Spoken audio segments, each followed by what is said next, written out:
Hey dear learners, welcome back to e-learning platform of GS College of Commerce, Vaidha. This lecture is for the BCom 5th semester for subject Indian Economy. In this subject, we are dealing with our last unit, and in last few lectures, we were dealing with the different topics of the fourth unit. In very last lecture, we have seen that meaning of the public debt, then we have seen the classifications of public debt, then we have seen the role and the causes of the public debt, and in today's lecture we are going to see the remedies to reduce public debts. So let's take a recap about the meaning of public debts. Public debts are the debts which are taken by government from the public.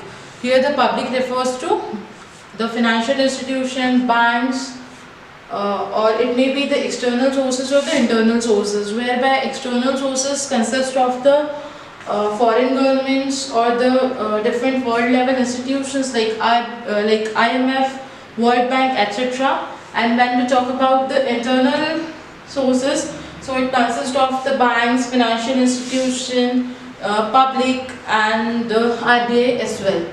So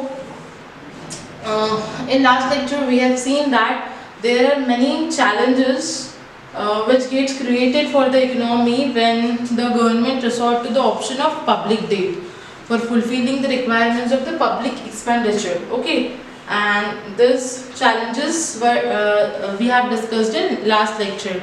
Like there was weaker economy, fear of losing independence, then public debts are uneconomical, increasing burden of interest on the government, increasing amount of expenditure on for unproductive purposes. So these were all the challenges that we have of public debts that we have seen in our last lecture.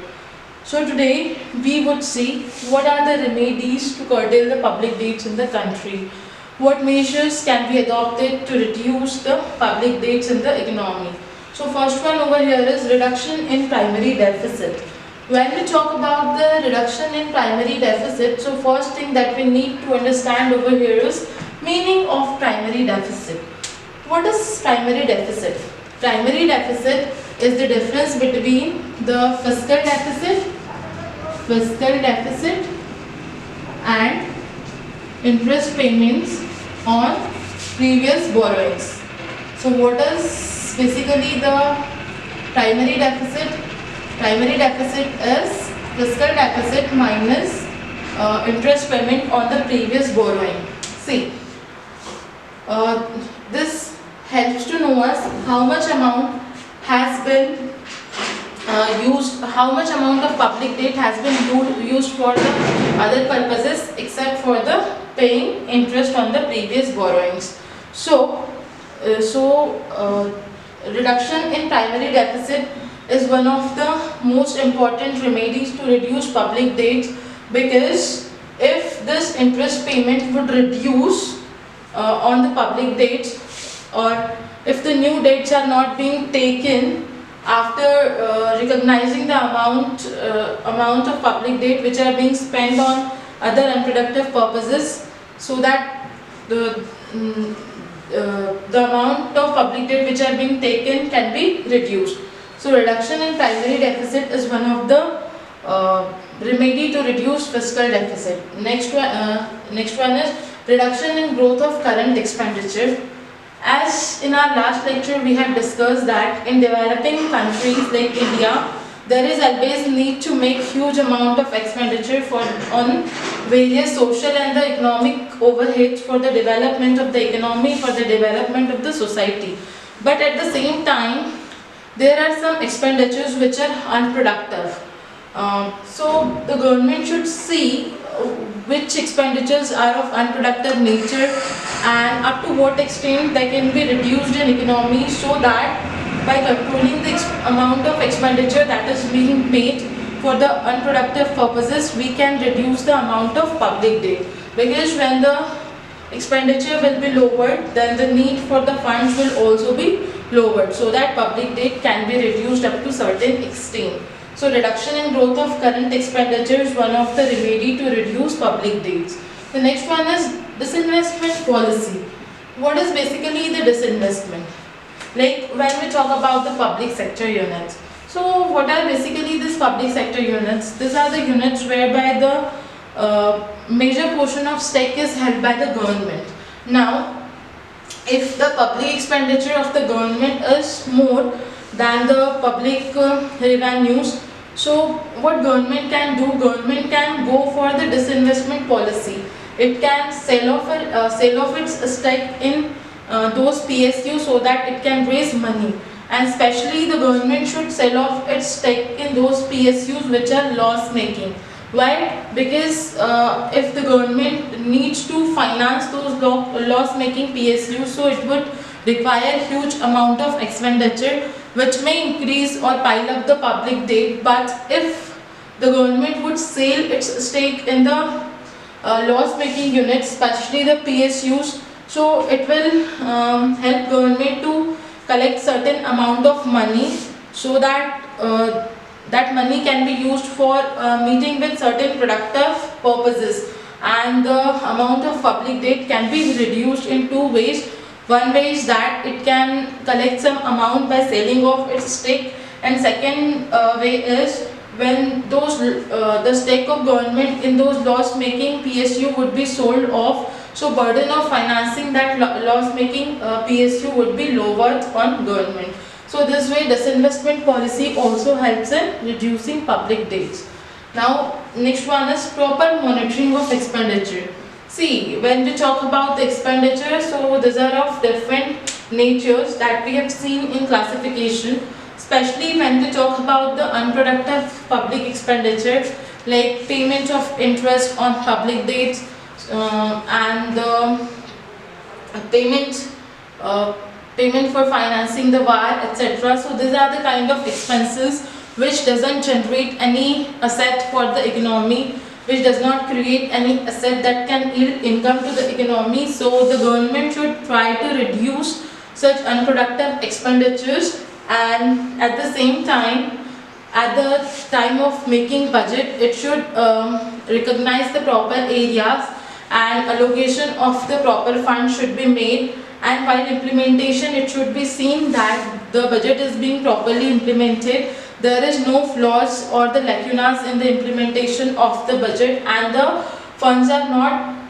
being misutilized. So this way there should be the proper monitoring of expenditure by the authorities, so that amounts can be utilized or allocated in proper way, and the government would not be in need of taking more and more public debts for financing its public expenditure, so that public debts could be reduced up to certain extent. So this way proper monitoring of expenditure helps to reduce public debts. Next one is creation of CSF. That is, what is the meaning of CSF? CSF is basically the sinking fund, or it's also known as debt remittance fund. So when the government takes the public debts, like we have seen the meaning of funded debts. So what is debt remittance fund? Okay. So when we have seen the meaning of funded debts, so we have seen that when the debts are funded, so the a fund is being created for repayment of those debts. So in the same way, whenever the debts are being taken for the long period of time, so government should ensure that it's being used for the productive purposes, and at the same time public authorities should also ensure that a sinking fund is being made for the repayment of those debts, so that when those debts will become mature, so the government would not be in need of taking new dates for making the repayments of those old dates, or it would have no need to increase the rate of taxation for the repayment of those dates, because government would be having the sinking fund. Okay, government would be having the debt remittance fund, so that it can make the repayment of those debts. So this way the government should create the sinking fund or the debt remittance fund for making the repayment of public debts. But it's going to be possible when the debts are being utilized for the productive purposes that are yielding income for the country, or that is leading to the creation of certain asset which will yield income to the country. Okay. The next one is reform in debt management of states. If we talk about the debt management of the central government, so many reforms have been undertaken for the debt management of the central government. But when we talk about the debt management in the state governments, so still they are not available with more options. State governments are still not able to have the dates at the competitive rates. So